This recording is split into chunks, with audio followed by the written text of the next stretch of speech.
I did everything right and they indicted me. And I don't know what the I'm doing.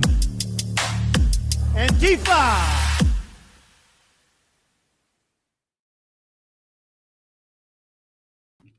Hello, everybody, and welcome to the Katie Halper Show. We are thrilled to be here with you today. We have a great show for you today. We have two amazing guests. One of them is making his Katie Halper Show debut, so huge things are going to be happening for this guest professionally. You're not going to believe it. He's not going to believe it. Before we start, though, please do, of course, like the stream. That's a free way to support the show. It's not just about ego and validation, but also it's a great way to push back on the algorithmic suppression that happens on shows like these. And we want to make sure that people hear the very important voices that we are bringing on, both tonight, but just more generally speaking. So just give it a thumbs up, give it a like. Also subscribe, and that way you won't miss any extra streams that we do. We always stream Tuesdays at 7 p.m., but we also do these extra streams often. So this week, we're actually going to be interviewing Omar Suleiman, who is a brilliant Palestinian-American imam who is also, according to Israel, like one of the top 10 biggest anti-Semites, which is hilarious because he and Greta Thunberg are both on that list, and they are both above the great Nick Fuentes. So I guess you have to anti-Semite harder, Nick Fuentes, so you can get up higher on that list. That will be Thursday at 12 p.m. EST. So make sure you tune in for that. And again, to subscribe, you just hit subscribe and then you press the bell. Also, please do become Patreon supporters at patreon.com/The Katie Halper Show. Again, that's patreon.com/The Katie Halper Show. That gives you access to great extra shows, extra interviews, early release. Also, if you can do it at the $5 a month level, that's what gives you the extra access. If you can't swing that, you can still make this show happen by becoming a supporter at the $1 a month level. And in fact, between the first two guests, I will be reading out the names of all of our recent Patreon supporters. And let's see if we can get any patrons during this show so that I can read your names, because I know that's a very exciting thing for people. Okay, so I think that's all of the announcements. And now we're just going to get into the great show that we have for you tonight. So we are really excited to be bringing on for the first time ever Sharif Abdel Kouddous, who is a journalist and editor at Dropsite News and a producer of the Palestine Festival of Literature, and someone who used to be for many, many years at Democracy Now! And he does great work. And welcome to the show, Sharif. Thank you, Katie. It's good to be here. Of course. Thank you so much for joining. Thanks for having me. Of course. So I wanted to ask you to start off with what do you think the most important stories are that right now that people need to be focusing on coming out of West Asia, coming out of the Middle East? What do you think either is most important or most misrepresented and that needs to be kind of unpacked? I mean, that's a difficult question because there's so much happening at the moment in Iran, in Palestine, in Lebanon, and beyond. But I think right now, as we're speaking, Iran is probably most in the spotlight because we were just hours away from the ceasefire, which has been in place for about 2 weeks. Exactly 2 weeks, was about to expire. And the second round of talks in Islamabad was not about to happen. And just a couple of hours ago, before this broadcast, the ceasefire has been extended. And I think we have to take stock of where we are at the moment. So, this war was launched by the United States and Israel on February 28th. And it was announced by President Trump as a regime change war. He said that the people will rise up and topple this government, and that it would be a quick war, basically. And what we saw was that it developed into a war of attrition in which Iran stunned the US and Israel and international observers. Basically, Iran cannot match the United States and Israel with its military power. Iran's military budget is about 1% of the US military budget, which is by far the largest in the world. But what it did engage in was very effective asymmetric warfare, where it targeted. Well, first of all, it shouldn't be a surprise what what Iran's response was. They said that they were going to do this. They said multiple times that we're not going to, as in previous times we were attacked, we're not going to give a measured response. We're not going to telegraph our attacks. This time we are going to attack US bases, US military assets in the region. We're going to attack Israel, and we're not going to hold back. And that's exactly what they did. Despite its leadership and much of its leadership being assassinated in the opening days of the war, it managed to withstand that and then retaliate with massive airstrikes, drone strikes, and really inflicted unprecedented damage on US military infrastructure across the Persian Gulf. It forced the evacuation of more than a dozen military bases. Only US service members related to the Air Force are operating on those bases. Everyone else was evacuated because of the scale of the attack. And of course, we saw them consolidate control over one of the world's most strategically vital waterways, Strait of Hormuz.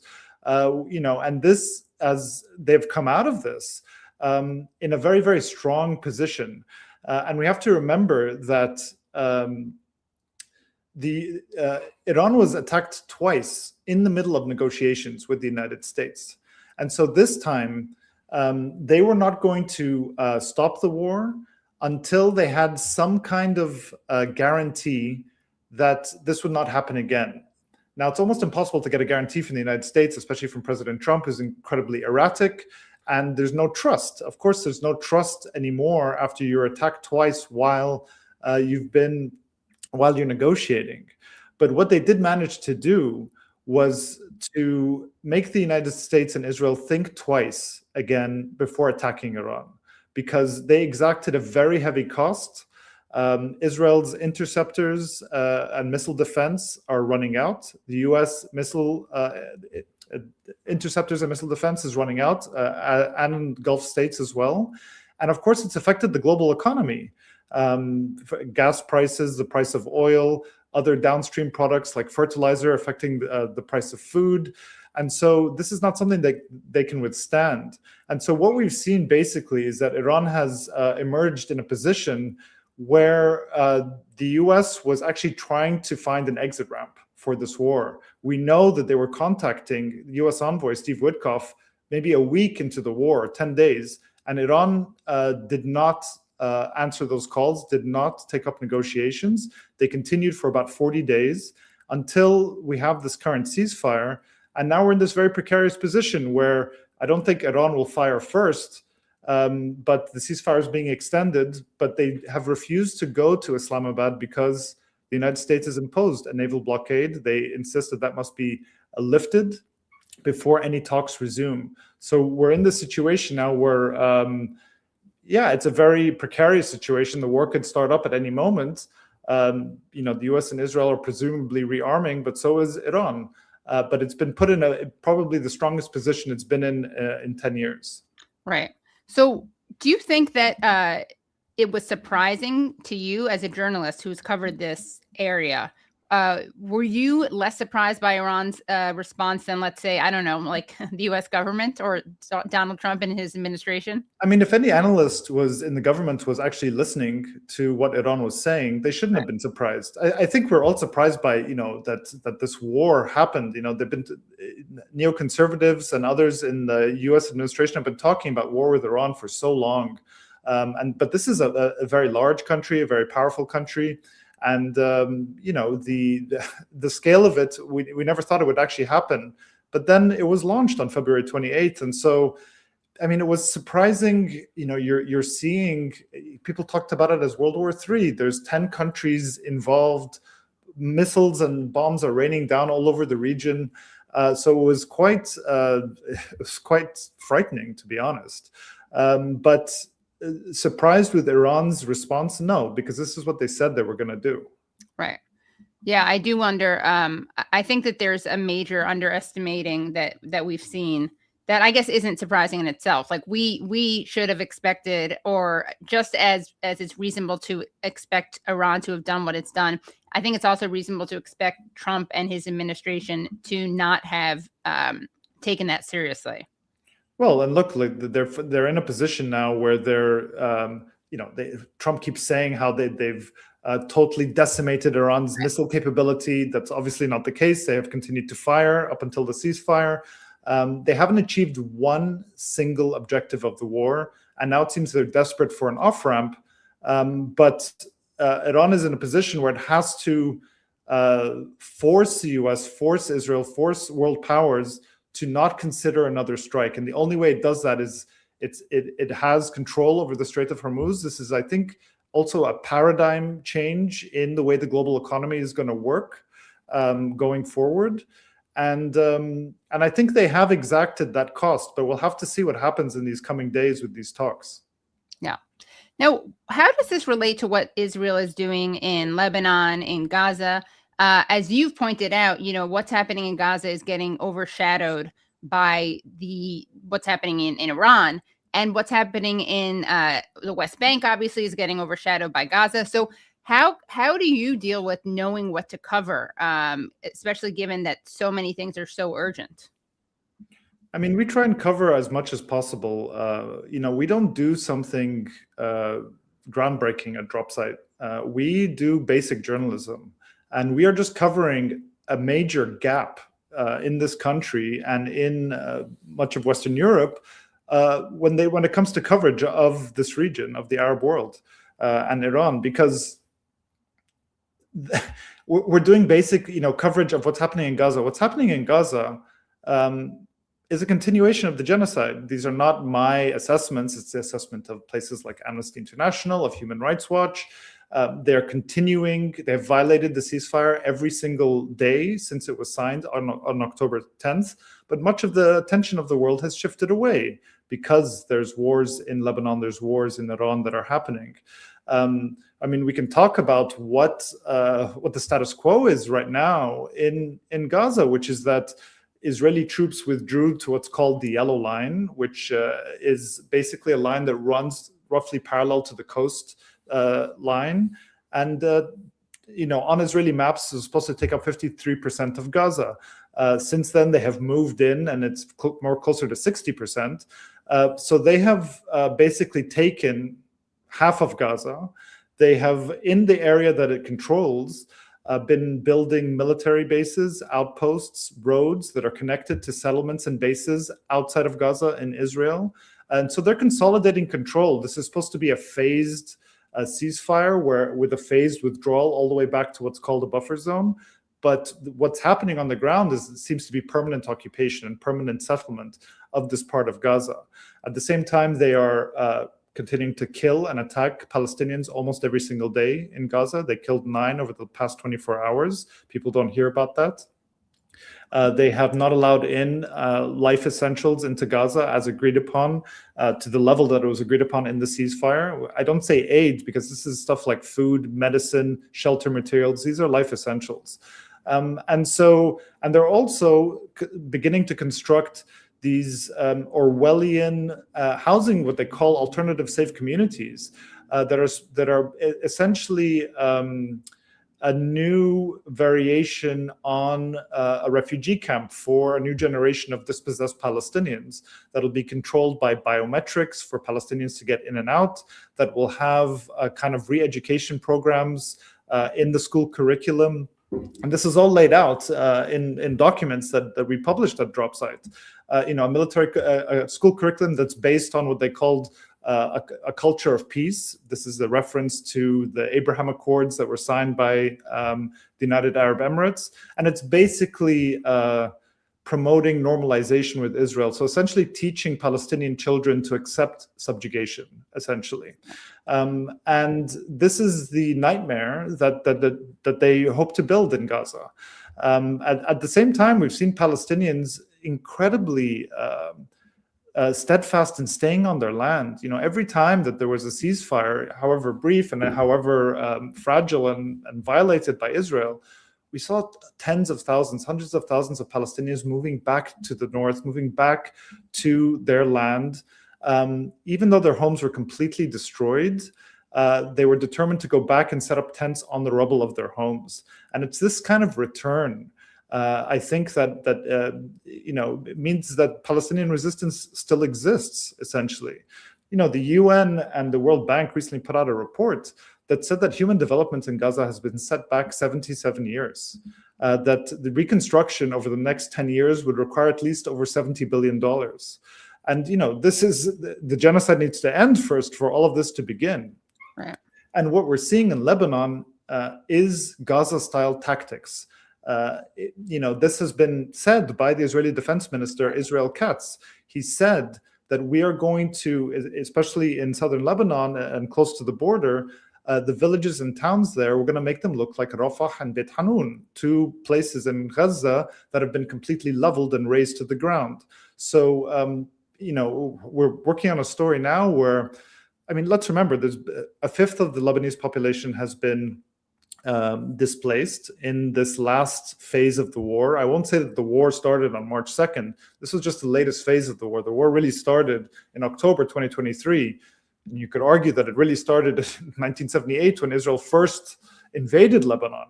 But a fifth of the population has been displaced.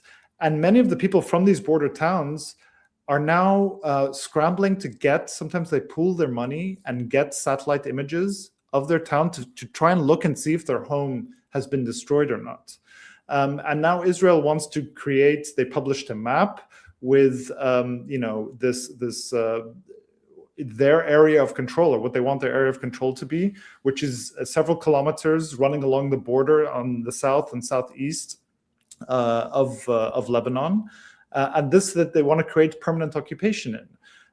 They, all the way up to the Litani River, they admitted that they can't occupy that the way they did in 1982 to 2000 after Hezbollah forced them out. But that this zone will be subject to kind of constant bombardment and surveillance and Israeli control from without. And finally, they said that, that north of the Litani River, that they want the Lebanese government and the Lebanese army to disarm Hezbollah, which of course they cannot do. Hezbollah is much, much stronger. And Hezbollah's argument, and rightly so, is that the army cannot defend against Israel. And this is and this is a key thing. People have to understand that the Lebanese army is armed and funded by the United States mostly. And by design, the United States will not build up the Lebanese army to a capacity where it can defend itself against Israel. The special envoy, Tom Barak, last year admitted to this offhandedly. He said, we're not arming the Lebanese army to defend against Israel. We're arming it to take on Hezbollah. This reverberated across Lebanon, by the way. It was said offhanded by him and didn't get much coverage here.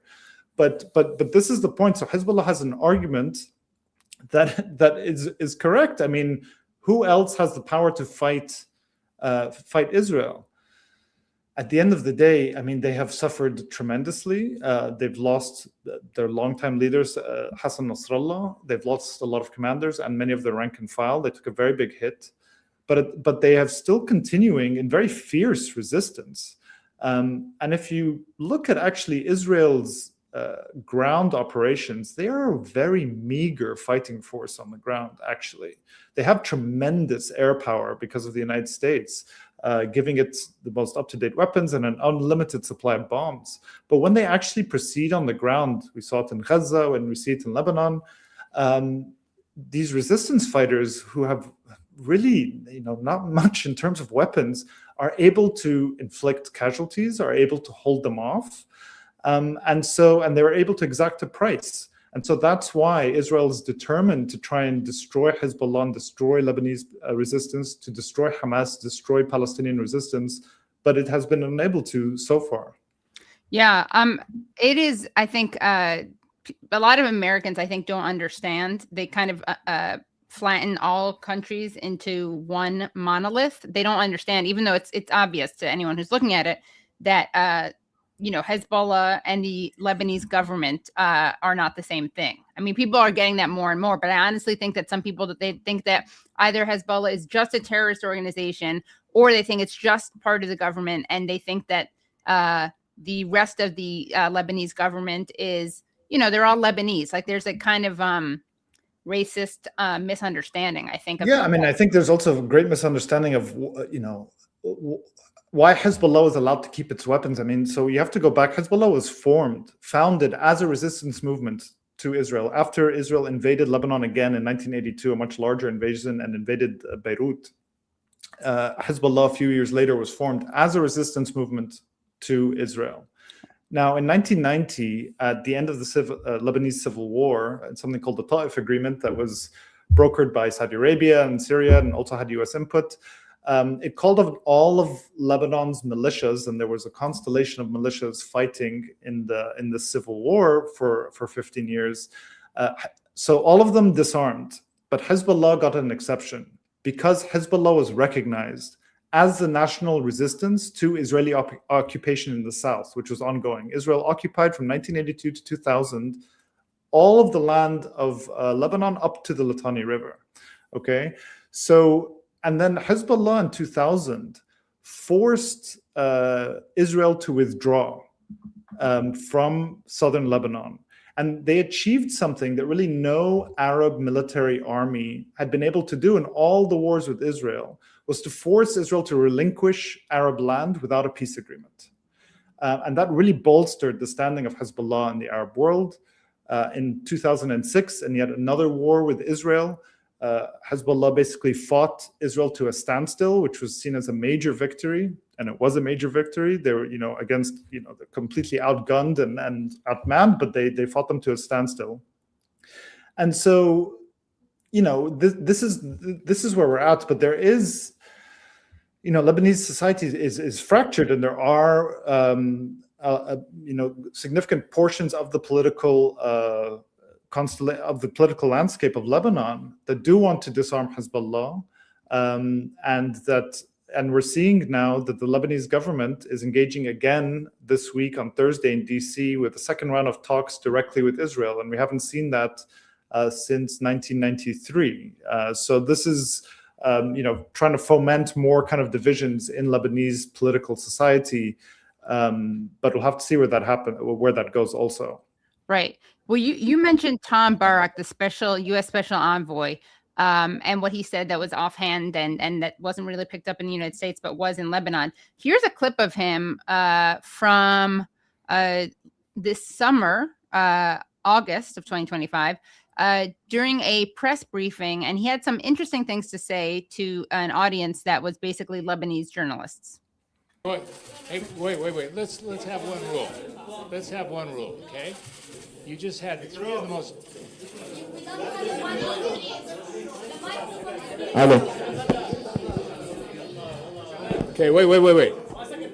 This we're going to have a different set of rules, right?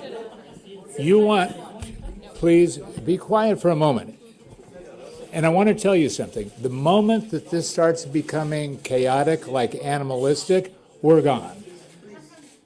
So you want to know what's happening? Act civilized, act kind, act tolerant, because this is the problem with what's happening in the region. Okay. So spoken like a true colonial imperialist, right? Yeah. You're acting like you're uncivilized, coming from a government and a power that has backed some of the most barbaric military campaign we've seen in generations. What's happening with the genocide in Gaza, what's happening in Lebanon. And when I talk about that they're using Gaza-style tactics in Lebanon, it's not just that they're completely demolishing and razing the land and history and Lebanese society and villages that have stood for so long. They are assassinating journalists and openly bragging about it, that Israel has done that. They assassinated Ali Shuaib, who was a veteran Lebanese journalist. They bragged about it the next day. Also, they killed alongside him another journalist, Fatma Ftouni, and her brother, Mohammed Ftouni, who was a cameraman as well. They have targeted openly and admitted to it medical workers. Over 90 medical workers have been killed in the past 6 weeks alone in Lebanon, with the Israeli military spokesperson saying, we're going to target ambulances because they're supposedly being used by Hezbollah with absolutely no evidence. And even if they were, you're not allowed to do that. Exactly. You're not allowed to bomb a hospital. Right. You're not allowed to bomb an ambulance. You're not allowed in double tap strikes, triple tap strikes. And for someone like the U.S. envoy, Tom Barrack, to say you act civilized, I mean, it's laughable if it wasn't so serious. Right. And he, of course, is, well, not of course, ironically, or maybe not ironically, given how colonialism works, but he himself is of Lebanese background. Yeah. I mean, that's how you get a job like that, right? By being willing to do stuff like that. Yeah. But also, again, it's not a monolith, right? Like being Lebanese doesn't align. No, and Lebanon has, there's a right-wing Christian forces, the Lebanese forces there. They were involved in the massacre in Sabra Shatila, engaged in it in collusion with Israel. There's a large Sunni population. I mean, Lebanon was set up as a sectarian society where you have different sects that occupy different positions: the prime minister, the speaker, the president. All of these are assigned to different sects. And actually, growing up in Lebanon, you're very much dependent, because the state is very weak, and you're very much dependent on kind of like your sect and political faction to provide services, school and healthcare and these sorts of things. Not to say that society is like fractured. I mean, people obviously they're together in many ways, but on a political level, it's very, very divided. Yeah. I want to ask you about your personal journey as a journalist. How did you start this work? You've covered so many areas. Obviously, you're fluent in Arabic. You are from Egypt. Tell us about your being a journalist today, especially someone who covers what you cover and is from where you are from. I mean, I started as a journalist in 2003 at Democracy Now!, right around the time of the US invasion of Iraq in March of 2003. I was very lucky to get a job there, and I'm very fortunate and honored to call Amy Goodman my mentor. And Jeremy Scahill, a good friend of mine and my colleague at Dropsite News, always said that journalism is not a profession, it's a trade. And you need to apprentice, and you need a mentor, and you need to just learn by doing it. And so I learned it at Democracy Now! And yes, I grew up in Egypt. I'm fluent in Arabic. And I moved back to Egypt in 2011, once the Egyptian revolution began, to cover it and to take part in it. And I stayed there for another 11 years, covering the region. And actually the place that I covered the most and would travel to the most, other than Egypt, was Palestine, was Gaza, actually. Egypt shares a border with Gaza, the only border that's not controlled by Israel, or wasn't before the genocide. It now is again. And that was a place that I covered. And actually, like many people of my generation in the region, I was politicized by Palestine. It was the second Palestinian Intifada that in 2000 that politicized me. And it's a very foundational thing. It was actually one of the first major protests, and protesters in Cairo took over Tahrir Square, was in solidarity with Palestinians during the second Intifada. So this is kind of a foundational thing.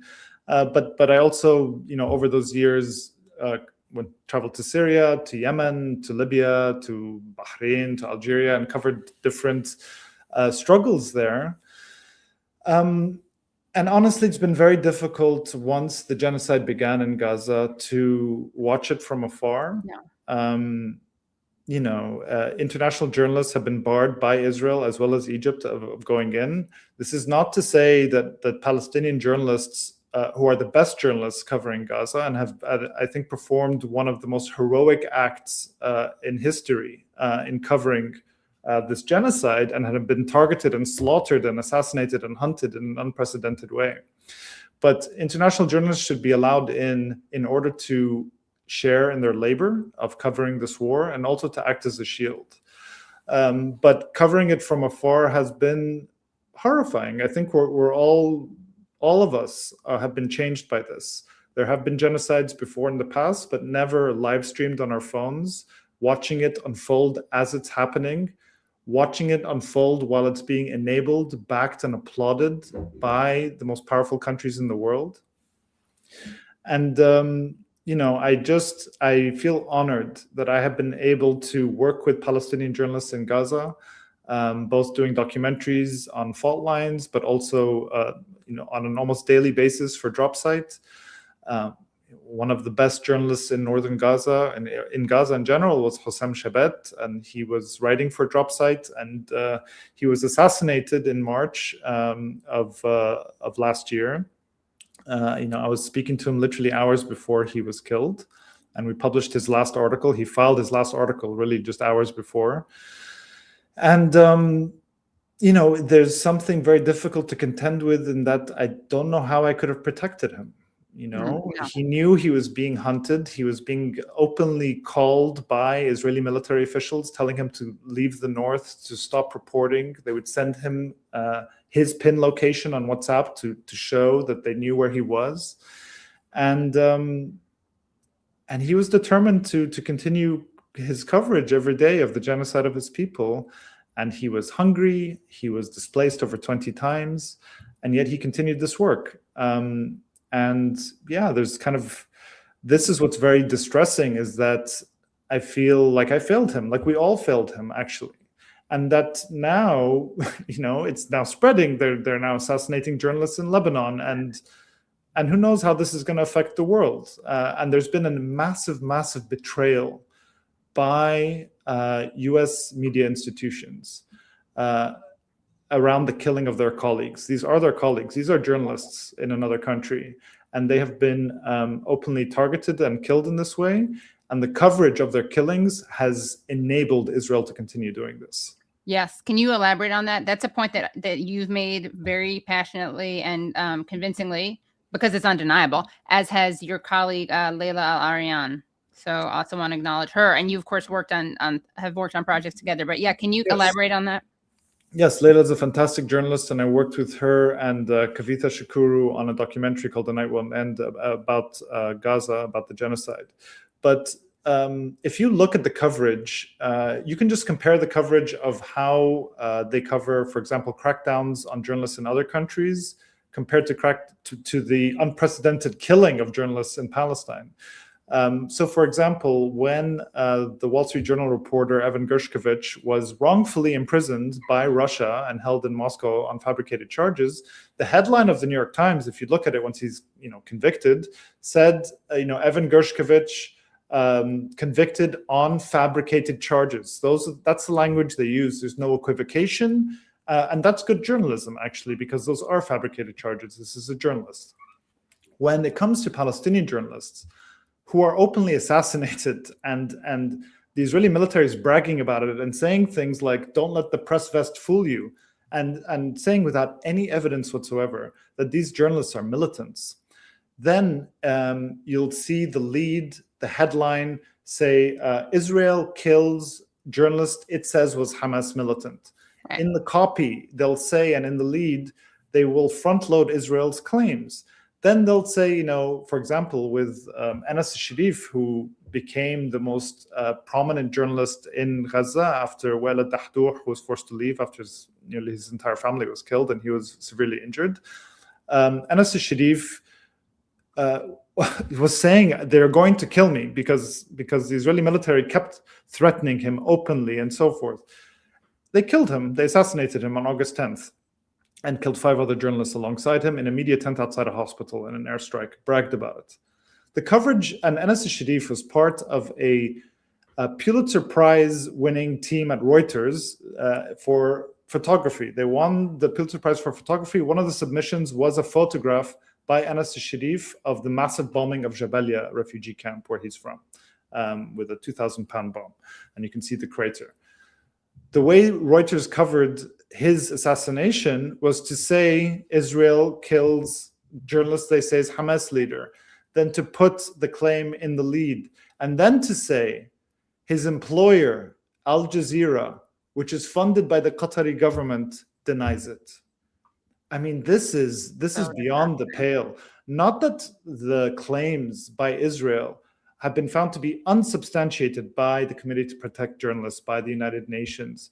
No, just that his employer, and in a parentheses, funded by the Qatari government, denies it. And so this kind of coverage enables Israel to continue, it tampers the outrage around the world, because most people, this is what they're going to read. Reuters is a massive news agency. And there's been a serious abrogation, and I would argue complicity in these continued killings. And, and sometimes it goes to actual incitement. The New Yorker, a few weeks into the genocide in October, at the end of October, published this horrendous piece about how journalists like Wael al-Dahdouh, the Gaza bureau chief for Al Jazeera, is basically promoting Hamas propaganda.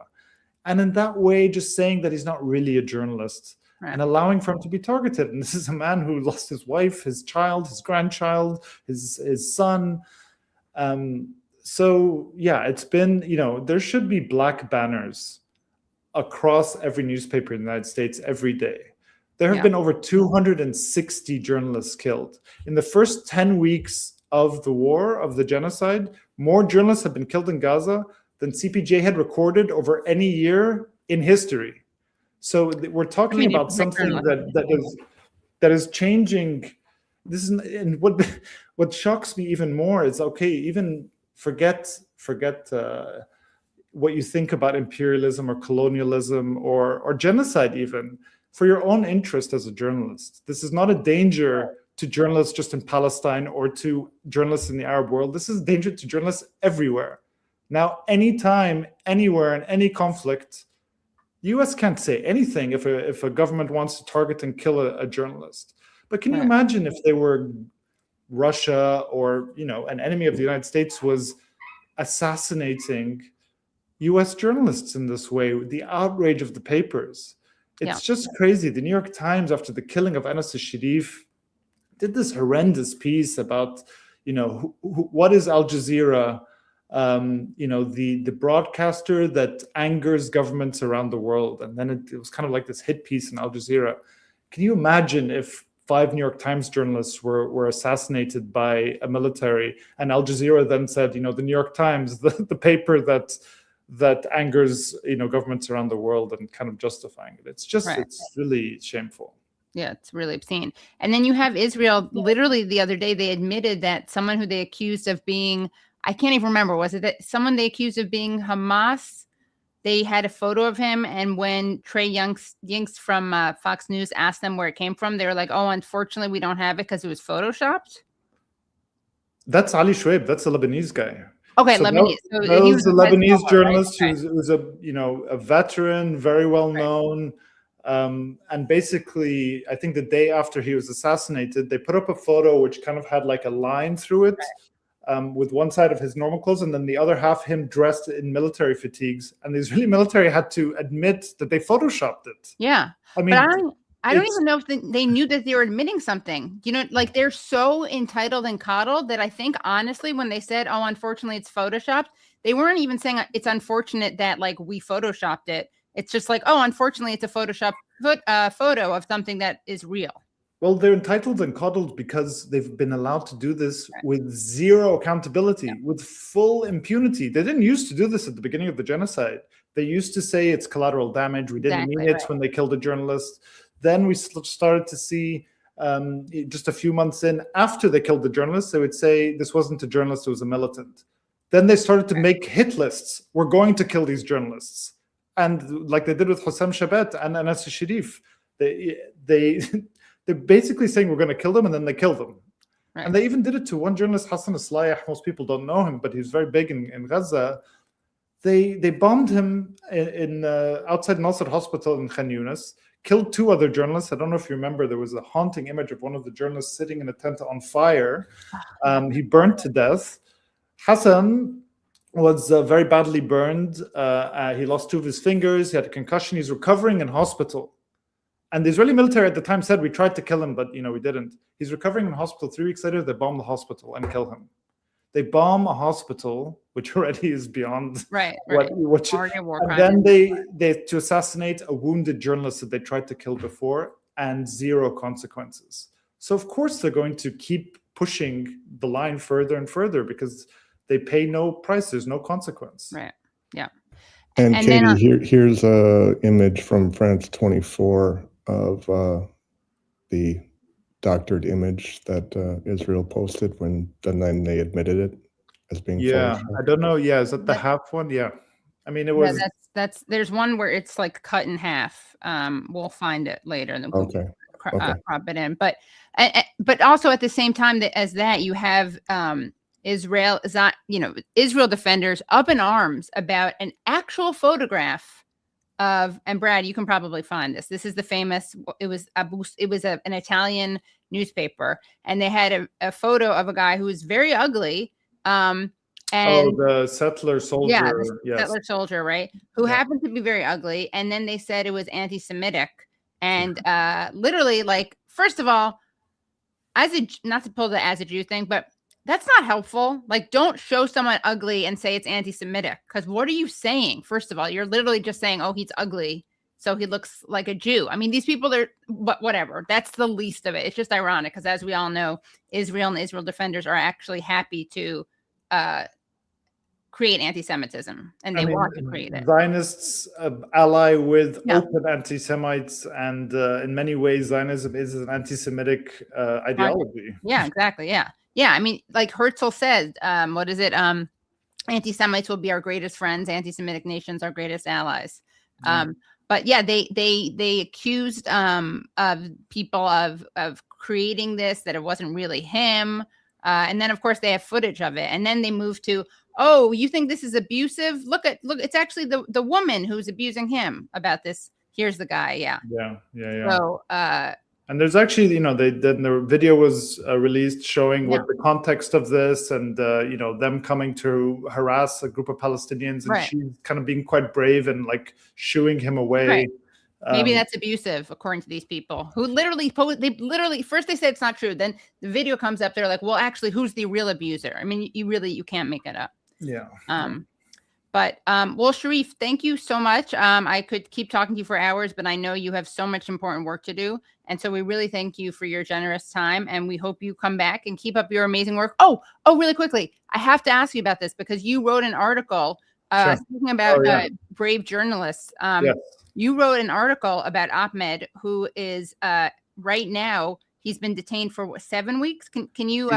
Yes, Ahmed Shihab-Eldin is American-born Kuwaiti citizen. It's also Palestinian roots. He's an award-winning journalist. He has more than 2 million followers on social media across platforms. He worked with PBS Frontline, with Al Jazeera English, with Vice on HBO, Huffington Post. Really kind of a well-known journalist in the region and an outspoken voice. And he was visiting family in Kuwait when the war in Iran broke out, and he was arrested in Kuwait on March 3rd. And from what we understand, there hasn't been a lot of transparency around the case, but he was arrested for social media posts, and he posted a photo or reposted actually a video showing a U.S. fighter jet crashing near a U.S. base in Kuwait. This was like a friendly fire incident, and this was shared by CNN and many other people. And he reposted it, but he's been imprisoned over this. He's been held in conditions, and we don't know the conditions exactly, but the conditions in Kuwaiti prisons are overcrowding and bad sanitation and all of this. But he basically is facing charges, from what we understand, that may include these kind of catch-all allegations of false information, misuse of a mobile phone. And we've seen these kinds of, or harming national security, these kinds of charges used by governments in Kuwait, in Egypt, and across the region to crack down on online speech, essentially. And Kuwait has engaged in a very, very fierce crackdown, as have many countries, U.S. allies in the Gulf, arresting people for online posts, deporting journalists. And, Ahmed has basically been in prison for the past 50 days with limited access to his lawyer.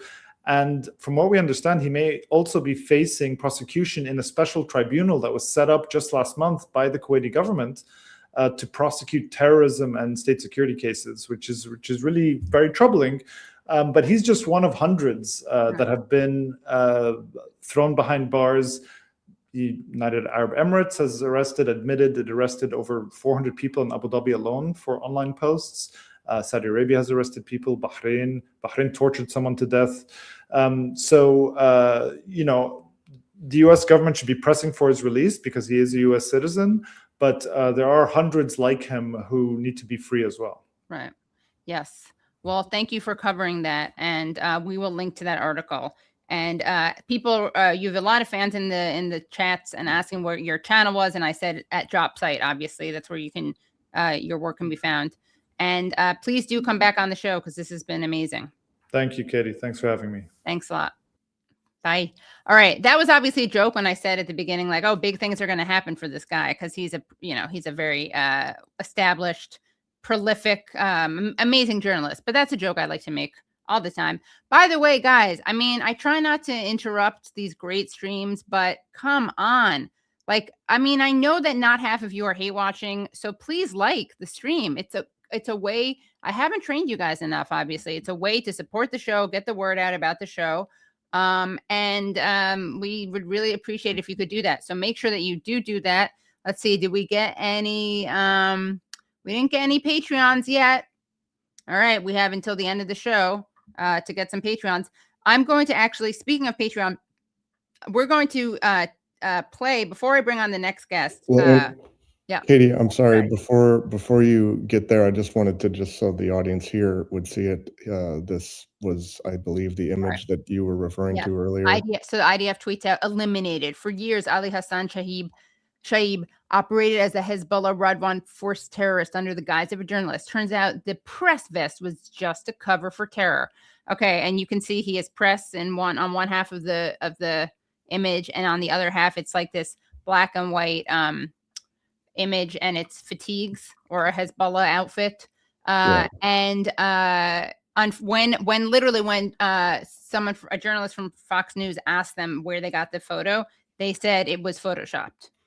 Yeah, it looks like obviously Brad, you it's could have just done a better job. It's just a paper. It's just a paper tear here, but then also right there is very curious on his neckline.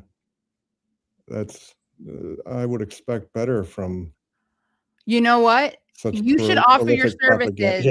Hey, IDF, please hire Brad. He'll do it for you for free. He's really good at this. And then, obviously, Brad, you would never make it really obvious and leave little hints. But I don't know. They might still remember that thing that I made for AL. Yeah, the worst. But also, Nate just pointed out that this is still up. That tweet. That is still up, that tweet, despite the fact that literally Fox News, and we can find that later, the Fox News clip where Trey Yingst is saying, we asked them. But I also thought it was crazy that there is more than one Photoshop AI thing about them to choose from. Like I shared you the one from France 24, and you're like, no, that's not the right one. Like, wait, what? Well, let's see. We are going to, how long is the little teaser of the thing where I'm sitting down with who? I think that is between 1 and 2 minutes. Okay, so let's show that full screen. So by the way, one of the Patreon things that you're going to be getting, probably not this week, but probably next week, because there are a lot of challenges with it because of the way it was filmed. You'll get a sense of why. Is an interview that I did with Jeremy Corbyn in Cuba. So it's pretty great. Actually, we have two things to show you. One is Brad is going to show you the Trey Yingst video that Nate just sent us. But the other thing is that, yes, he doesn't send to us. But first, you will, if it is okay, you can play the video of the teaser of me and Corbyn in Cuba. And again, right after that, you can just go on, Brad, to play the Trey Yingst video. And then I will bring on our next guest, Yasha Levine, who I'm so excited to bring on. But also, guys, if you haven't already liked the stream, what are you doing? How can you live with yourselves? This is really terrible. So like the stream. join the Patreon so that you can see the rest of this interview with Jeremy Corbyn, which we won't have for you this week, but sometime after this week. Okay. All right, so here is that. Here because we want Cuba to survive, but we're here also to get urgent aid coming in. Can't we say to the audience in the USA, do everything you can, everything, to force the Trump administration to lift the blockade and allow the oil to come into Cuba so that Cuba can at least keep the lights on. As you've observed, there's no lights around here. Right. Those lights are battery lights from our phones, and I don't know how long they're going to last. Yeah, well, but you see, it's beautiful, this darkness, but and we're enjoying it. But just imagine, you'd come home from work, you get home, like 6, and then by 7 o'clock it's dark, and there's a power cut, and that's it. And not to mention how it's a death sentence for some people. There's no cooking, there's no television, there's nothing. But also no dialysis, right? Dialysis can't happen, anything else. All the stuff that we absolutely take for granted because we've got electricity is not available to ordinary, decent people in Cuba. Come on, it's just plain wrong, isn't it? Yes, it's sadistic.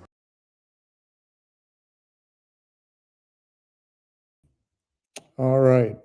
I mean, that is a great example to me. It's very demonstrative of the reality when you're in a country that is being starved of medicine and energy and power. There's not a lot of lights. And also, Katie wanted us to take a look at this about the Fox News clip. I thought you were saying, wait, where'd I go? Oh, there you are. I thought you were cursing when you said Fox News. I thought you were like, for fuck's sake. Okay.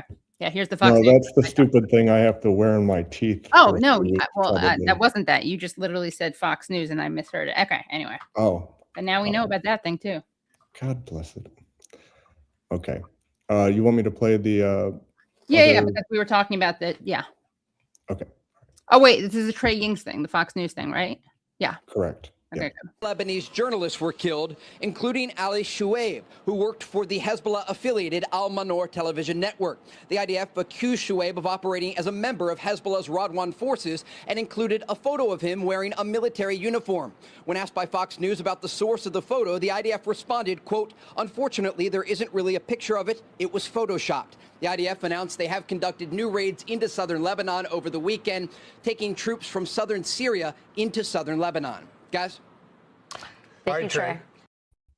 So the other thing that's like, that's really pathetic about this is that Trey Ying's, who's at Fox, has like been more outspoken than any other mainstream journalist on Israel's crimes, including their war on journalists. So what does it say about like liberal media or non-Fox media when you have to go to Fox News to hear that?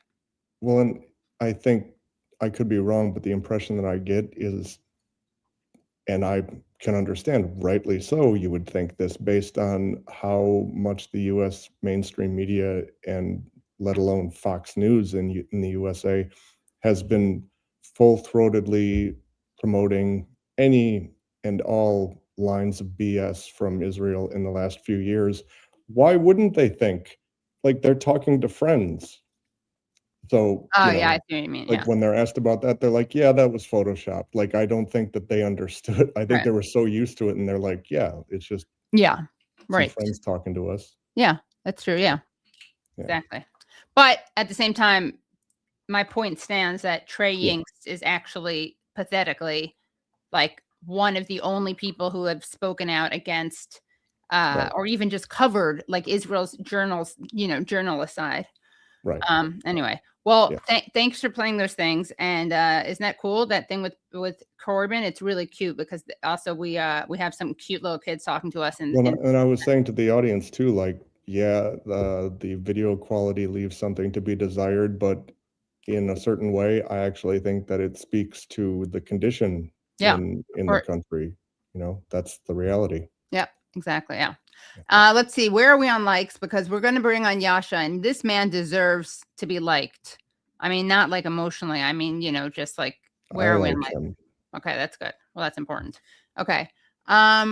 So let's see. Let us bring back onto the show, Yasha Levine, journalist, filmmaker of Pistachio Wars, and several other films. And we're just going to bring him onto the show because he requires no introduction. Hey, how's it going? Good, you?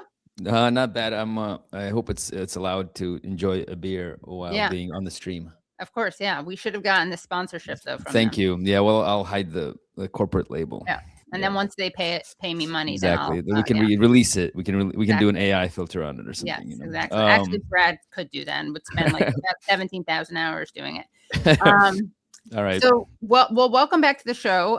There's a lot to talk about with you. I thought maybe we'll save the Palantir question I have for you to the end or till later on because it's pretty interesting because you accuse Palantir of trolling everyone with their manifesto. So I'm gonna maybe try to get you to troll Palantir about trolling us. Well, let's see. Meta trolling. But tell us about the relationship between Pistachios and Iran.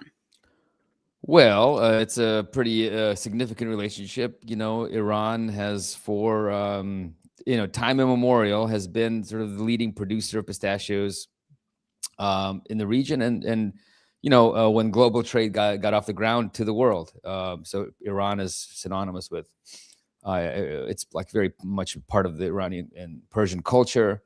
And it's just a producer of pistachios. That's just, other countries produce pistachios too in the region, like Turkey and things like that. But it's like Iran is like, it's synonymous with the country and with the culture. And so pistachios are an important export also for the country, bringing in, foreign currencies and things like that, especially, in difficult times of sanctions. So, of course, pistachios now are California actually is now the leading exporter of pistachios to the world. It recently overtook Iran as and basically stole its market share.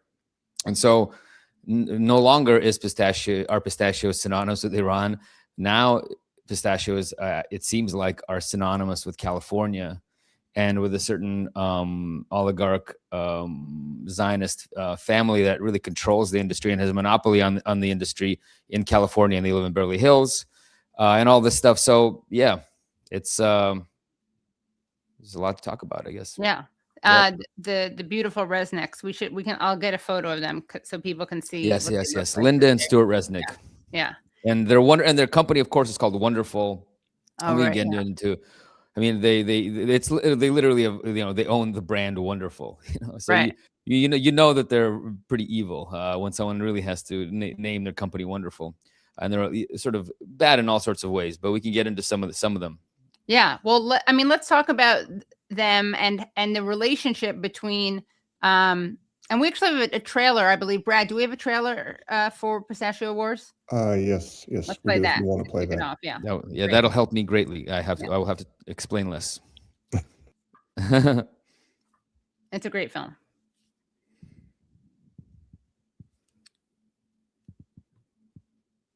No audio, Brad. What happened? No audio. I apologize. That's okay. One moment. Maybe is it muted, your thing? That's what I always do. Just a second. Sorry about this. I'm always surprised how any of this stuff works together. I know. I like your look. It's very cavernous. Thank you. Yeah, I'm in a basement, so nice. Cavernous. It's very. I feel like it's good. Yeah. I like the apocalyptic. I'm amazed at the acoustics of that mic, given the surroundings you're in. It's not bad, right? No, it sounds very nice. I think because there's drywall up top, and it's actually the and your mic technique is good. Yeah, and the walls are like actually not totally flat, so I don't think they just so they scatter the sound, I think. But go ahead. Yeah. And by the way, they are the Resnicks, the Wonderful Resnicks. Yeah. While Brad is getting let's give this one more try. Let me know if you can hear this. At least historically, Iran is open. Yeah. Okay, great. Cool. One of the most bizarre things about California's pistachio industry is that it was born out of America's meddling in the Middle East. Historically, Iran has always been the world's biggest exporter of pistachios, but the embargo allowed California's tiny industry to get a global foothold. And after several decades of continued hostility and sanctions, the U.S. industry grew from being almost non-existent to #1 in the world. As I dug into the details, I realized that this was much bigger than just Victorville. It turned out that a small group of powerful families had seized control of California's water supply. Even weirder was that the whole thing was being driven by a pair of high society billionaires from Beverly Hills, Stuart and Linda Resnick. They made their money off pistachios. But what really made them stand out was that they owned more water than anyone else on the planet. More surprisingly, they were on the board of several major think tanks, including the Washington Institute for Near East Policy. They've been on the board for over a decade. It's an organization that badly wants war with Iran. I frankly think that crisis initiation is really tough. And it's very hard for me to see how the United States president can get us to war with Iran. One can combine other means of pressure with sanctions. We could step up the pressure. I mean, look, people, Iranian submarines periodically go down. Someday one of them might not come up. Who would know why? Wow. So, that is a great trailer for a great film, by the way. It's more like a cut. It's more like actually, it's a bit of a cut down of how the kind of it relates to the geopolitics and to neoconservative politics and into Iran. It's like a little. It's actually not like officially a trailer, but yeah. Oh, so it gives a little bit more than a trailer would, you know. I see. Right. Yeah. But yeah, no. I think it's a great little intro to the topic. You know. Yeah. Connecting with things. Yeah. Yeah, and you have a great voice. Thank you. Great voice for that. So, but tell us more about the relationship between, the Resnicks, the lobbying group that they are part of, that organization, because everyone knows about AIPAC, but not everyone knows about the other one. Yeah, I mean, look, yeah, just to talk about, the organization that we were featuring there, and the speaker who was talking about, basically doing a false flag attack to start a war with Iran, doing like a kind of a Vietnam War kind of thing, where you basically attack one of their ships or submarines, and then get them to try to respond to you in some way, and then to go to war, like what's happening now. Essentially, that's called WINEP. It stands for the Washington Institute for Near East Policy. It's like they always try to make it sound like they're smart, and it's like some kind of academic think tank. Really, exactly. it's an AIPAC spinoff. It was actually specifically spun off of AIPAC because AIPAC, already.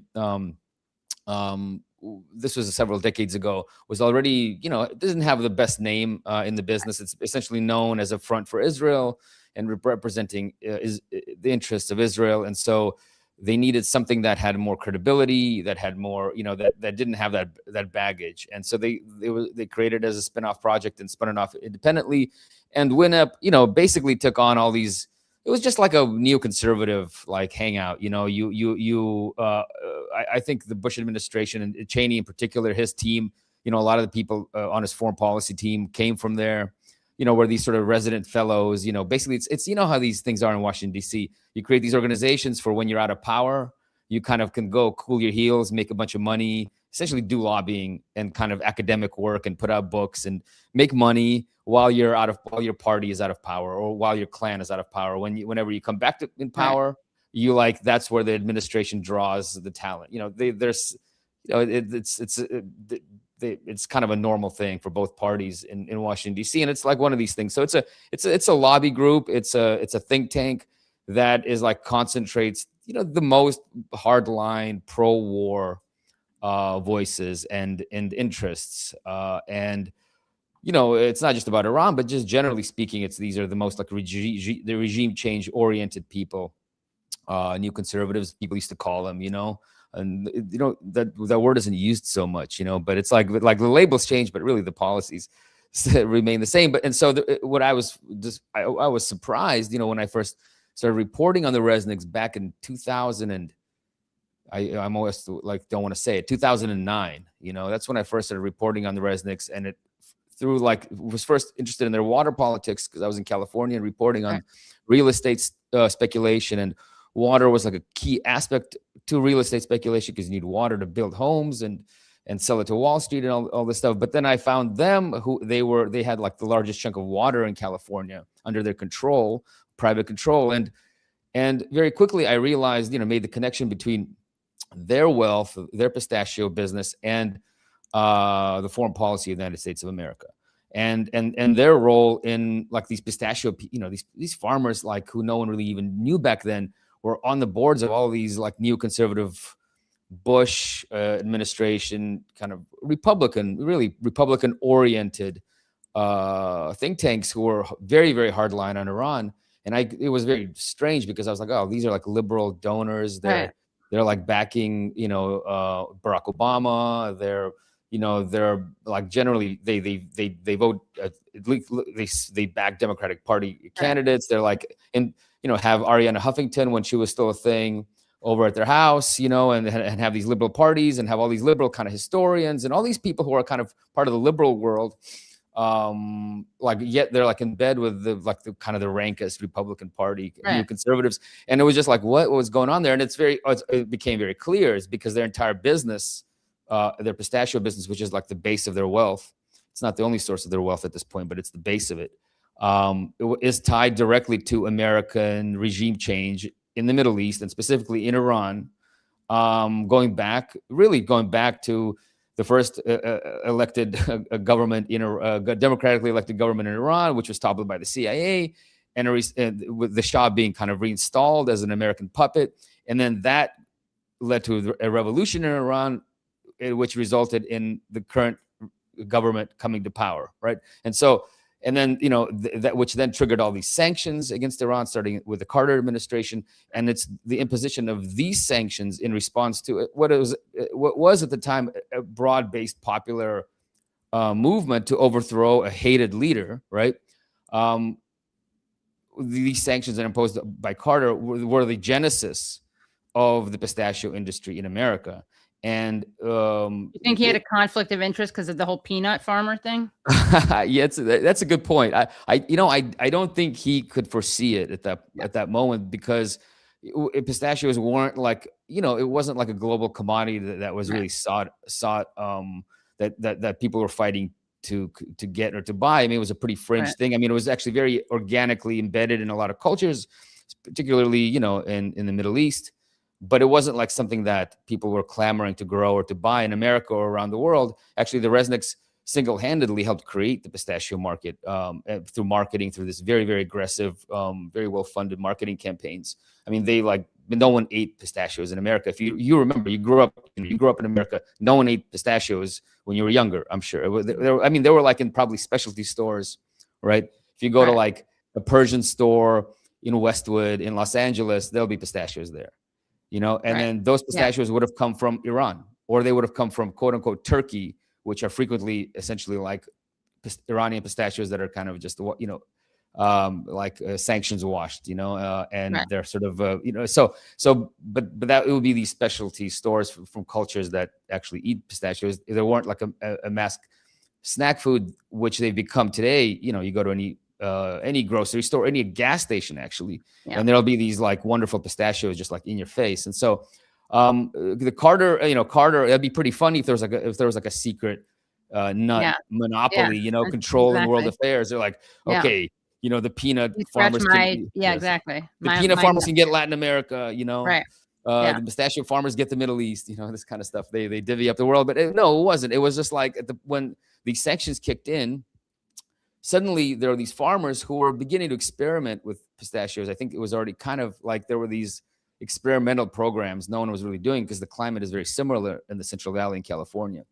And then it was like, oh, wait, so suddenly the market is cut off. Oh, well, there's a reason to actually invest in this right now. And then as time went on, of course, then there's an interest, then there's a conflict of interest. Then you have these farmers who actually then depend on sanctions in order to protect their business, and especially when it was still developing, those sanctions were important, and so from then on, pistachio farmers, the Resnicks, being kind of the first ones that really understood like the gold mine that they were potentially sitting on and really invested in it heavily and expanded it.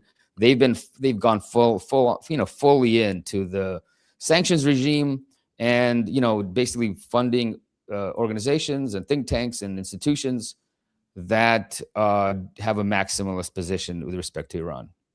Right. Yeah. Wow. Yeah. Well, there's speaking of maximalist positions, we don't know if they've said anything about this war, do we? The Resnicks? They're probably not going to do that openly, right? Say that again. I'm sorry. I was just. All right. I messed up my segue. I was before I go into the maximalist thing. Do we know if the Resnicks have said anything about this war? No, I haven't. You know, look, no, they have not said anything about it. And just generally speaking, they're extremely PR savvy. They know that the best, you know, thing to do is just never to comment. And to be honest, they're, you know, a lot of what they're, you know, they'd like to keep their hand in this hidden. You know, it doesn't look good, you know, for their business. They don't like, you know, the negative attention that they're getting. And so they haven't commented, you know, and so they actually generally don't comment on politics or geopolitics, only when they're forced to, you know, like when they can't not say something. But at this point, no one's asking him even the question, you know, and I want to say, you know, I don't think that they're like the primary drivers of the war. Right. You know, it's not because of the pistachio industry, because the pistachio industry, for, you know, the billions of dollars it generates, it's not like a huge industry.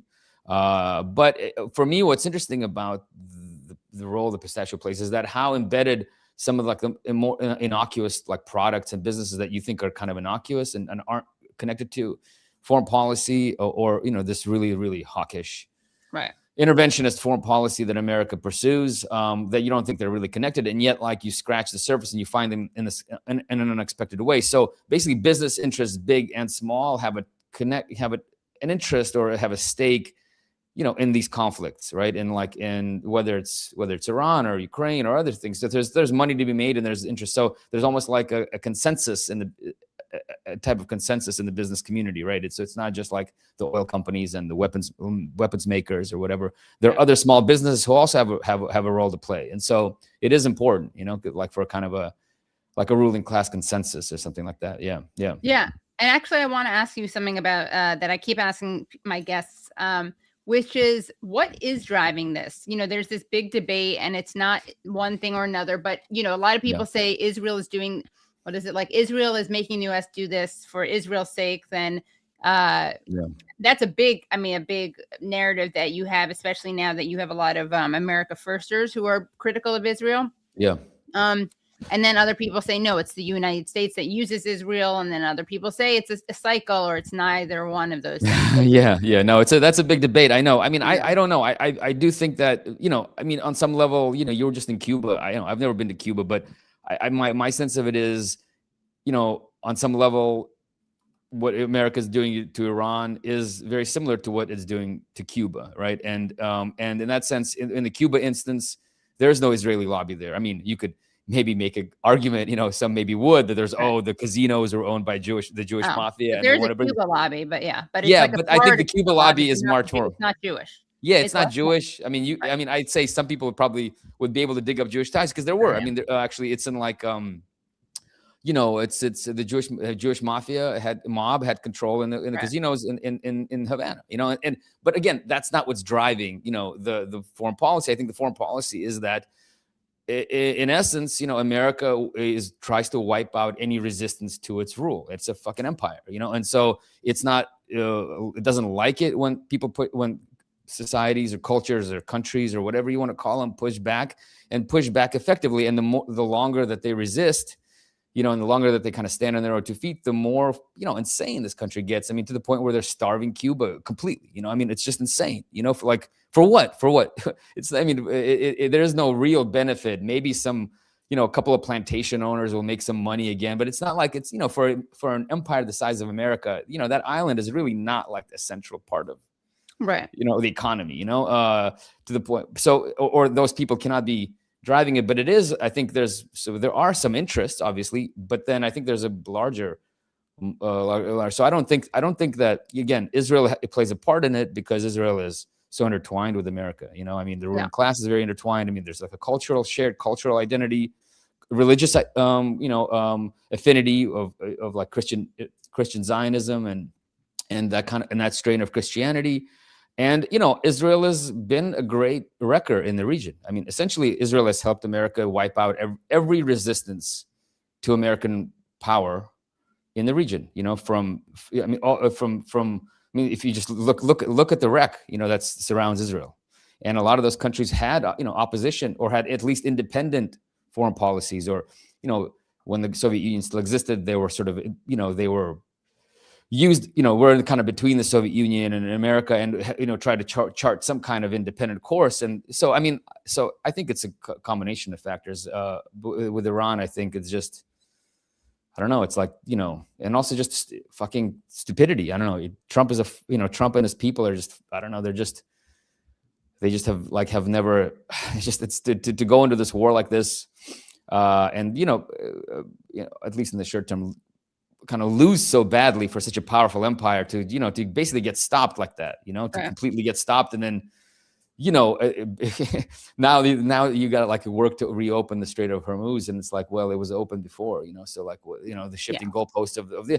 So I think there's overlapping interests, but I think just America hates anything it's kind of normal for like an empire that's not used to sharing power with anybody, Yeah. So it's kind of not the first time in history.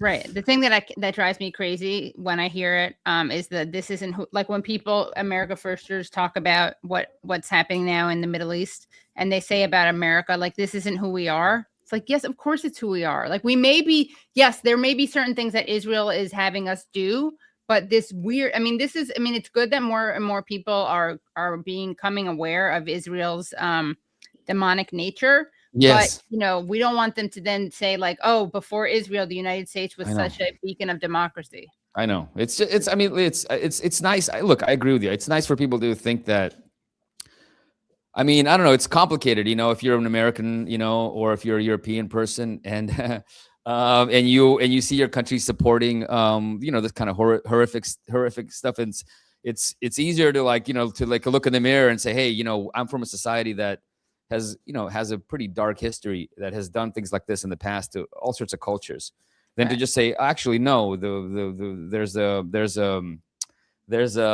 this entity that's an external force that if we remove this force, then we will, become normal countries again, and we won't be these child murdering monsters.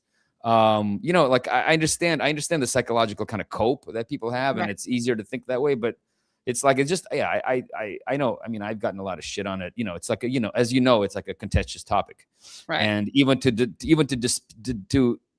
sort of even qualify the power of the Jewish lobby as a Jewish person, I'm like, you're immediately accused of being a crypto Zionist, oh, you Jews all are all the same, you all stick together, all this stuff. It's like, I get it. I've gotten it, quite a bit of it. I think it's whatever, it's how it is, but it's just, history is complicated, things are something that was very simple, but to just present, a bloody empire like America as like, complete lamb, that is just being led to do all these horrible things by this evil society that's sort of, attached itself like some kind of squid to its head and is forcing it to do things. It's kind of ridiculous. America is a very powerful country. If money was the end of all things in America, then China would be, America would be pro-China. China has a lot more money than Israel, a lot more money, and a lot more economic power. So if it was just about money and throwing money around and buying, it's like, there's a reason why Israel is allowed to do these things, is because it overlaps with a kind of, I don't know, it's like a consensus. It's like this elite consensus. It's not always 100%. Not everybody's on board, but there's a consensus that thinks that what is good for Israel is good for America, and vice versa, Right. Yeah. And then you do have AIPAC, and then you have like Kufi, right? So you have the Christians United for Israel, then you have AIPAC. Exactly. And no one talks about those. Those are like kind of not even broad. And because a lot of the Zionist stuff is, look, Jews are, as a Jewish person, we're like, it's a funny thing. Like, Zionists think that they're kind of using the Christian Zionists to get their way, and then the Christian Zionists are thinking that they're using the stupid Jews who are going to be all wiped out in Armageddon, exactly, right? To get their way. So it's like there's this kind of like weird almost like a poker game or something being played between these two entities, thinking that each of them is smarter than the other one, is like actually truly getting what they want. In the end, like America as an empire destroys all of its opposition in the Middle East completely. I mean, and now Lebanon is like the last little bastion of it's being completely destroyed. And it's really fucked up, I mean, Syria was just completely annihilated and taken out. I mean, I think it's more complicated than just Jews, controlling, society and forcing America to go against its interests, which are. Which is funny because, I mean, you and I are both we used to only get shit from Zionists, right? Like we were bad Jews because we were self-loathing Jews, as a Jews. Yes. And we always do. I mean, I still do, obviously, like call out when people say something's anti-Semitic, but it's actually anti-Zionist. But what's weird is that, like, thanks to, I think, like X becoming the way it is, and thanks to Israel doing what it's doing while claiming to represent all Jews, like there is something coming up. Oh yeah. But obviously we're sensitive to the fact that it's like, that doesn't mean that when Sheryl Sandberg says, like, will you hide me? Like, like has anything to be worried about, we're talking about something that's not like, it was not a Jewish kid who was stabbed multiple times to death after October 7th, right? It was a Palestinian kid. It wasn't like Jewish people who were like going to be thrown into a pool by a woman in Texas. Those were Palestinian kids. But there's something there. And then and there was like an attack. Remember, there was a guy went and shot up a couple of people outside of a Jewish event in Washington D.C. Right? They happen, but look, it's although that was an Israeli thing actually. Exactly. But there was an Israeli embassy thing. There was the Bondi Beach massacre, obviously, and then the thing in Michigan more recently. Yeah. Exactly. I mean, they exist, but look, it's the fact of the matter is, you're an American, more than I am because you grew up here. I came when I was 9, to America, but America is a very safe place for Jews. It always has been, of course.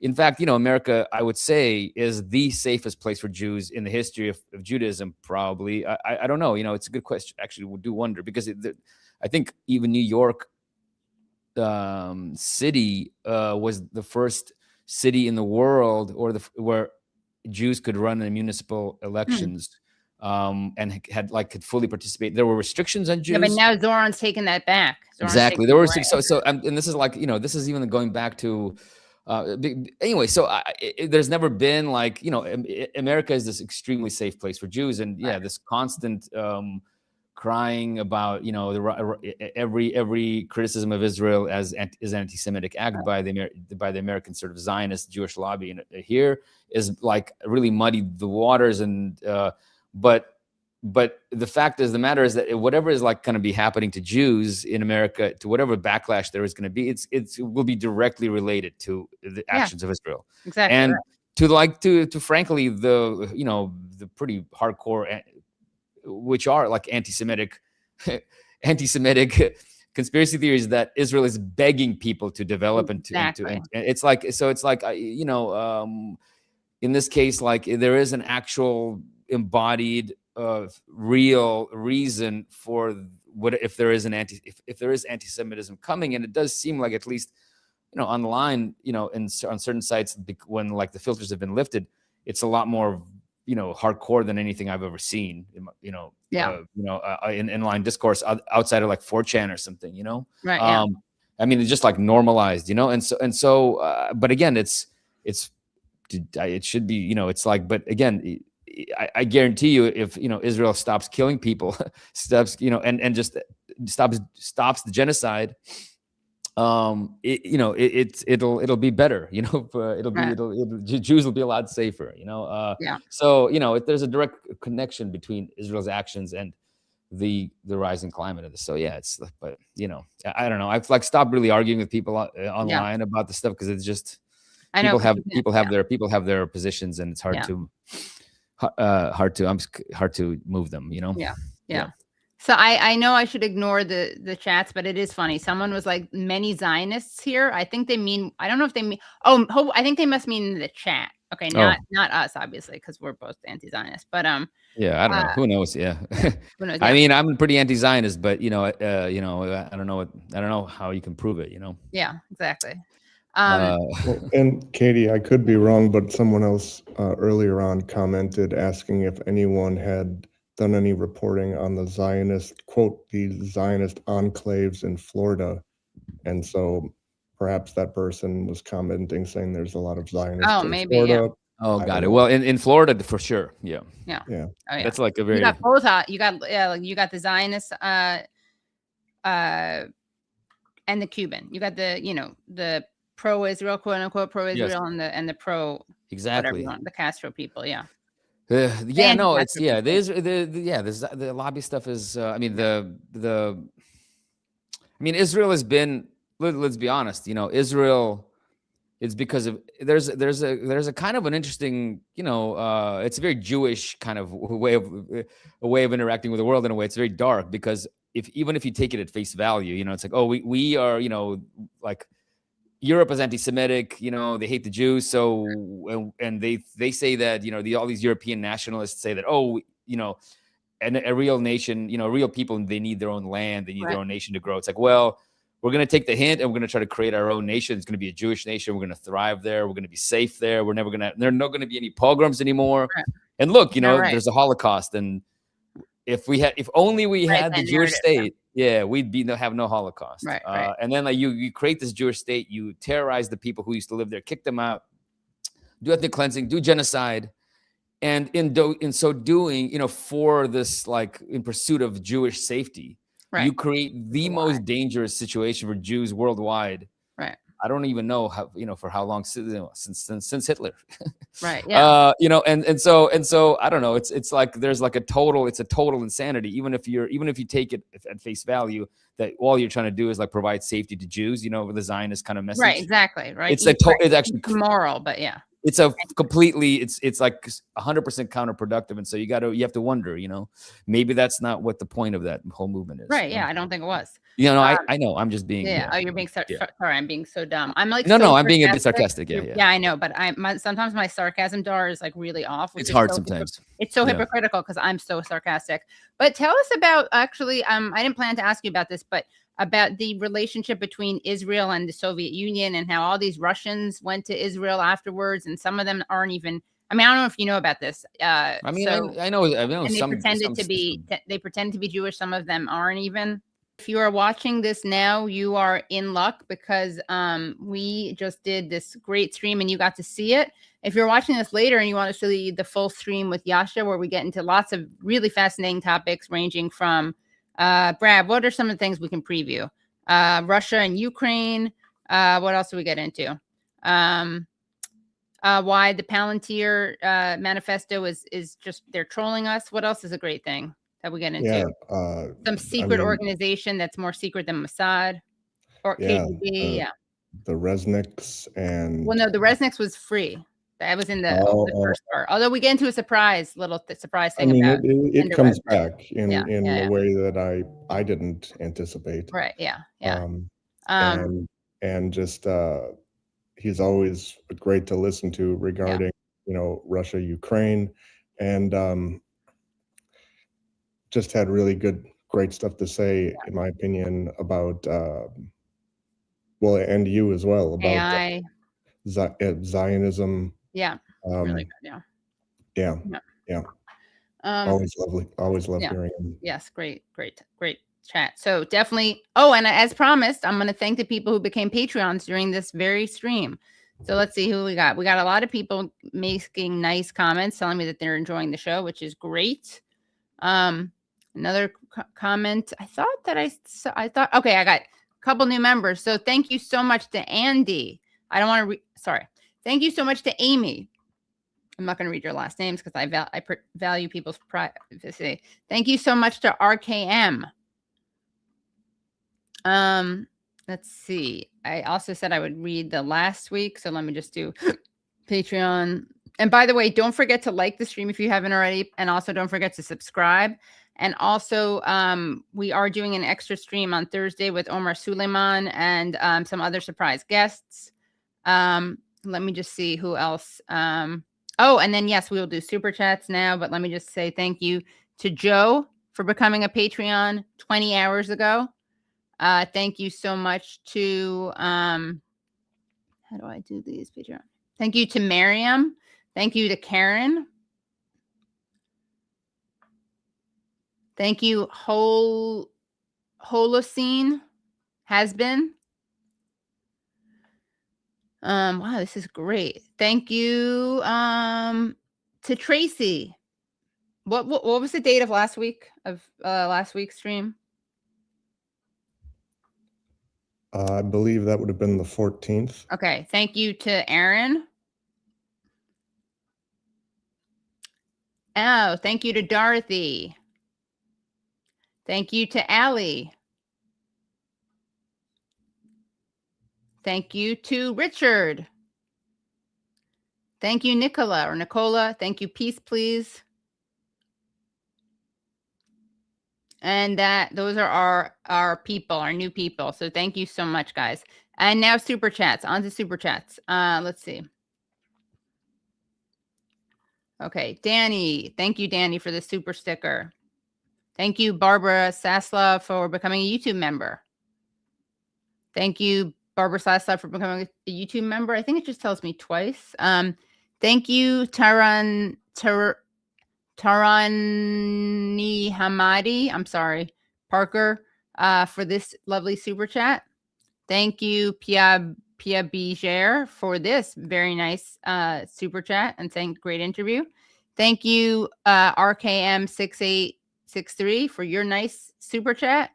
Thank you, Barbara Kiali, for saying thank you, Sharif and Katie. People love Sharif. You're a comfort, Katie. Thank you, Brenty Oendo. Love your show, Katie, and great interview. Thank you for having Sharif and Dropside on. Thank you, HSG1553. Thank you, Wadesworth. Love Wadesworth. Such a generous soul. Thank you, Exit X101, for saying Katie and Brad holding it down for independent media. Yeah. Thank you, Sabira Hamdan, for that. And I think we got through all of them. And again, thank you so much to everyone who watched the show. And Brad, is there anything else we want to make sure that people know about? No? Nope, I think you got everything. Yeah. Well, again, guys, if you haven't already, please do like the stream. Please do subscribe. Please become Patreon supporters. Thank you, Phantom with Fanta. Hope you're feeling better. Thank you, Brad. Thank you, Charlotte. Thank you, Ryan. Thank you, Nate. And see everyone on Thursday at 12 p.m. for an interview with Omar Suleiman. Also, you're going to find out there's a Chuck Schumer clip going around. I played that clip. You know what? Can we just show this clip? I just got to show it. Okay. All right. Sorry. So, guys, I don't mean to brag. Wait. You mean the Chuck Schumer me? clip Yeah, that's me going on on? the Laura Ingraham show. Ah. Yeah. Okay. Thanks. Okay. So, guys, a lot of people are sharing this clip of Chuck Schumer saying some really ridiculous things. Rightly so. It's a ridiculous thing that he says. It's really offensive. And people are like, this must be condemned, or why won't people ask Chuck Schumer about it? And I'm glad you guys are offended by this video, but this is a reminder of why you should be liking and subscribing to and Patreon supporting the Katie Halper Show. Because who talked about this years ago? This video is actually from 2018. People think it's like coming out recently. Well, it's from 2018. And by 2019, Katie Halper was talking about it. So let's take a look at me on Laura Ingraham. I went on to defend Ilhan Omar. This is a great like triple threat because I defend Ilhan Omar, go after AIPAC, and Chuck Schumer. And then the other thing I do is I get to fight with Matt Schlapp, who, as people remember, is that weird CPAC guy who says that it's hypocritical to talk about women and girls being killed in Iran because they would otherwise have to wear burqas and have limited career choices. He also a Christian man who cares about women's rights. He probably, if he cares about women's rights, he should probably divorce his wife because he has been accused of sexually harassing and assaulting a couple of young men. So all of which is to say, let's take a look at this clip. Katie, you say that Omar's comments are both not anti-Semitic, and you didn't have a problem, I imagine, with the first comments. No, I mean, I have a problem the apology with smearing was her fine. as an anti-Semite. She said something, this is how anti-Semitic it was apparently. She said something that Thomas Friedman, major supporter of Israel, has said. Thomas Friedman said an applause that Bibi Netanyahu received was paid for by the Israel lobby. There's nothing anti-Semitic in there. What is anti-Semitic, though, if you wanted to talk about anti-Semitic tropes and playing into those, is what Kevin McCarthy, who along with Donald Trump is going after Omar, what he said in a tweet that he deleted. Soros and Bloomberg and Steyer were buying the election. Now, that is an anti-Semitic trope that he definitely played into. He deleted the tweet, but he never apologized. Schumer has said things that are very Islamophobic, for instance, and no one asked him to apologize. There's this double standard. But no pattern. You see no pattern there's among some of these newer congresswomen if you speak out against who seem Israel, to equate money you're with equated Jews. with anti-Semitism. Chuck Schumer, for instance, said that there's no peace in the Middle East because Palestinians don't follow the Torah. Katie. Of course, we say it's our land. The Torah says it. But they don't believe in the Torah.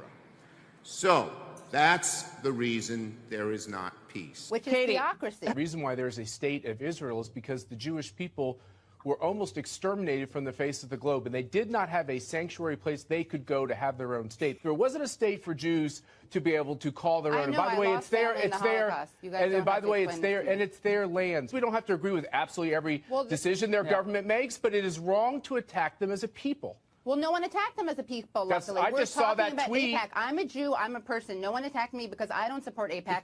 Millions of Jews don't support AIPAC, and that's why there are all these alternatives. But this is the problem. Because Jews like me are really tired of having AIPAC, which is a very small but very powerful elite minority representation of Jews. It's very tiresome to have them claim to speak for all Jews and conflate Jewish identity with unquestioning support of Israel, which is an anti-Semitic trope in itself. Let me just say this, Laura. This is the big dynamic. It would be nice if Donald Trump had actually condemned the people in Charlottesville. And this you, is Matt, the dynamic. you work in his communications, if I could please just answer. Why didn't he condemn the people in Charlottesville? Let's stay on. Okay, you guys, I got to tell you. Guys, stop. Jews in his statement. So, guys, if you just saw that that Chuck Schumer clip, welcome to the club of observant people. Yeah, it seems a characteristic of a leftist generally is that you are correct too early. Yeah. And that's just kind of the row you hoe, you know. Yeah. What did you call me? I'm just kidding. That is just the row you hoe. Anyway, but I also I have to work on my lighting and my makeup because I was babyface then. That was from many, many years ago. No. Foos. The woman's name is Foos. If you're watching Foos, thank you for doing my makeup. We kept in touch. It's very nice, but I personally, I wouldn't want you to be all like that. Yeah, glammed up. Yeah. Anyway. That's just me. That's it. We could do a poll, Katie. Yeah, true. Yeah, definitely. That's what we want to encourage among viewers, that they focus on my looks. Yeah, yeah. So anyway, well, that is that's why you got to stick with the Katie Halper Show, because then you're in the know and you don't post clips of Chuck Schumer from like 8 years ago and think that they're new. Because again, I'm just telling you, we're at the forefront here. We follow these people. We talk about it. There's another clip of him saying that Gaza had to be strangled economically. Lovely people. And that is why Norman Finkelstein calls Chuck Schumer, his former classmate, because they both went to the same high school, he calls him a moral monster. Yeah. Wow. You think they went at the same time? I can't remember. I think let's see, how old is Schumer and how old is Norman?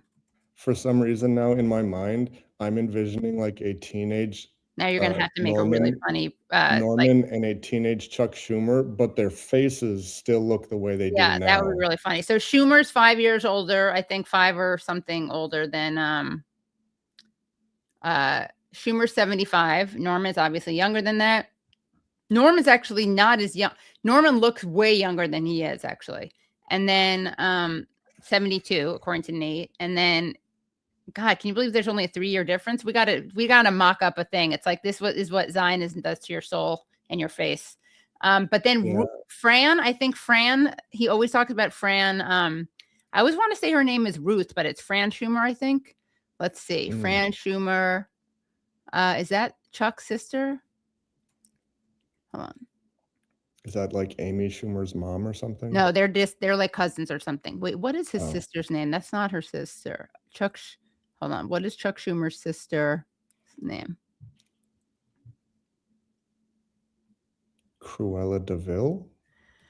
Oh my God. And then we're going to go after on this Thursday. We're going to talk about a really dishonest Atlantic piece that I don't want to tell you because I don't want the haters to prepare. Hold on one second. Chuck Schumer's sister. Oh, it is Fran. Oh. She's worked, she's a writer and editor. She's married to Kevin McNulty, a U.S. District Court judge, often pictured alongside her brother, including at the 1971. Interesting. Oh, very interesting. Wait, let's see. Norman always talks about her being kind of frumpy, but apparently she's very smart. She doesn't look frumpy. Anyway. I would like to find out how many Dalmatians is her coat made out of. Yeah. Well, the website was wrong. So Schumer 76. Okay. Oh, okay. Nate did the math. Great. Well, thank you guys so much, and we will see you. Yes, someone wrote, not all Zionists are Semitic, therefore anti-Zionism is not anti-Semitism. Exactly, and saying that it is actually anti-Semitic. All right. Thank you guys, everyone. I will see you. I should have Doctors Against Genocide on. Dang. Okay, I will see you guys on Thursday. Bye, everyone. I did everything right and they indicted me. And I don't know what the I'm doing. Antifa!